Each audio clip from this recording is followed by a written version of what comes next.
أشهد أن لا إله إلا الله. Bismillah wa salatu wa salam à Rasulullah. L'islam est la religion la plus forte croissance au monde. Aujourd'hui, notre frère suisse, converti à l'islam, il va nous parler, Inch'Allah, d'une nouvelle découverte scientifique confirmée par le Coran.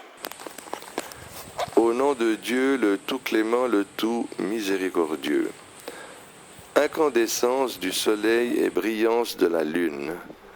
Allah, exalté soit-il, dit: que soit béni celui qui a placé au ciel des constellations et y a placé un incandescent, le soleil, et aussi une lune éclairante. Surat al-Furqan, verset 61. Allah dit encore: et nous y avons placé une lampe incandescente, le soleil très ardente.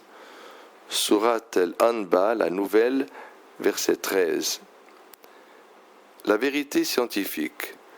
L'énergie solaire, le réacteur nucléaire universel, l'énergie solaire résulte de l'incandescence et la transformation en hélium de l'hydrogène qui est la composante principale du Soleil.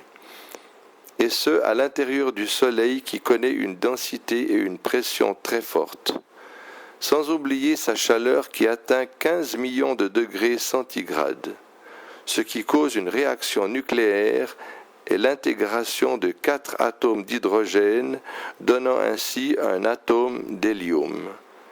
Et la différence de masse entre les matières qui sont à la base de la réaction et celles qui en résultent s'active sous forme d'énergie électromagnétique qui émet des rayons d'ondes courtes accompagnés de rayons visibles, de rayons infrarouges et de rayons ultraviolets.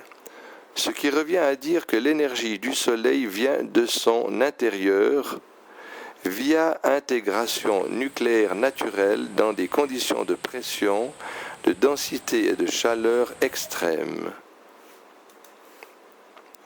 Tout comme s'il était un gigantesque réacteur nucléaire destiné à fournir la Terre en lumière, en chaleur et en énergie.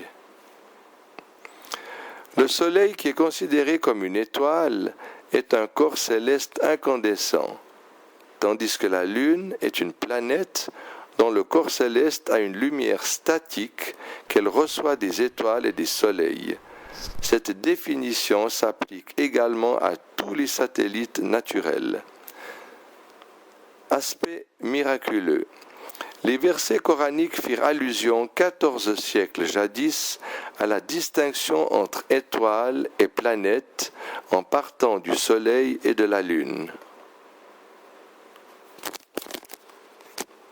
En parlant du soleil et de la lune, l'astronomie moderne a fini par aboutir aux mêmes conclusions, et ce, après l'invention des télescopes et le lancement des études photométriques, lumineuses et spectrographiques sur les étoiles et les planètes au cours des siècles passés. L'étoile est donc un corps céleste luminescent qui émet une énergie propre à elle, tandis que la planète est un corps céleste dont la lumière est statique et qui réfléchit les rayons qu'elle reçoit des étoiles et des soleils. Cela s'applique également aux satellites naturels. En somme, le Soleil est tout comme un gigantesque réacteur nucléaire qui avance dans l'espace à une vitesse vertigineuse et est doté de lumière, d'énergie et de chaleur multiformes et en constant changement de quantité et d'état.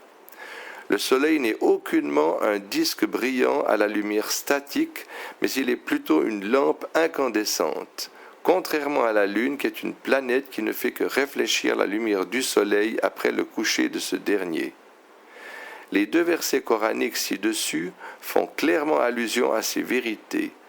Qui donc a pu informer Mohammed, sur lui prière et salut, de ces vérités minutieuses? Il va de soi que seul Allah aurait pu le faire.